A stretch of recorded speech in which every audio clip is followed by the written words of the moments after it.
when I wanted to find my children's school. And fortunately, you've actually been to Aiden's school, and one of the main all things colors of the rainbow people. she said was, whoa, look at all these different people. Yes, it was amazing. That was very important for me. And also, though, I think it's important for those schools to have teachers that are of different diversities, because it's important for the child to see a little bit of themselves.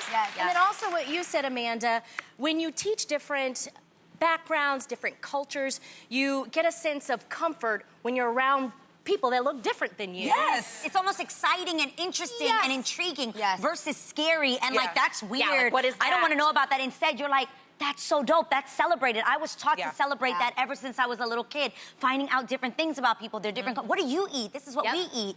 And that can be a beautiful thing. The question is, how early? Do you think there is a time where it's too early to teach them? No. Exactly. I think as early as possible. Yeah, preschool is the same. I would even, as a parent, tell me if I'm crazy with this, but if I had a choice between the range of schools I can take my kid to, I would actually have to pick the diverse one. If I lived in an area that was all one race, even all Asian, I wouldn't want my kid to be raised in that. I would not know the world like I do right now, thankfully, to my Bay Area upbringing. You know, I went to my first quinceañera. I was like, you know, aware of like different cultures. Amazing Spanish. Yes, thank you. She really does. Por supuesto. She absolutely does.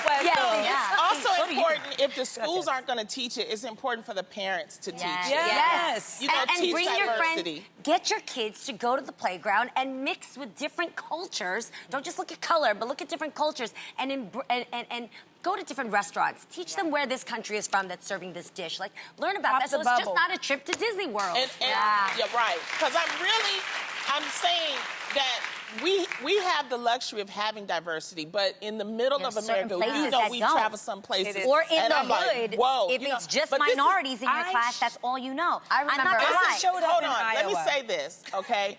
There was one time I was working as a young engineer. We all got a story. And the person I was working for, he said, come home to my house and meet my family. And so I went.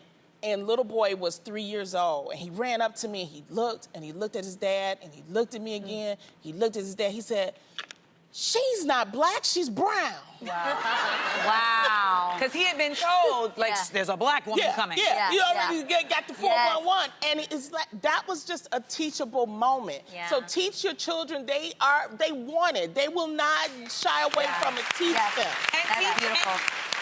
And teach grown-ups. Too. Yeah, grown-ups because I showed up in Iowa for a scholarship, and the 75-year-old man who picked us scholarship winners up was like, oh, well, y'all are the first coloreds I've ever seen. Okay.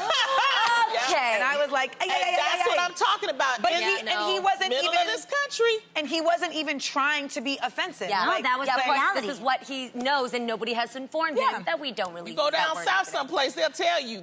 You be like, and it's just that's just what they say.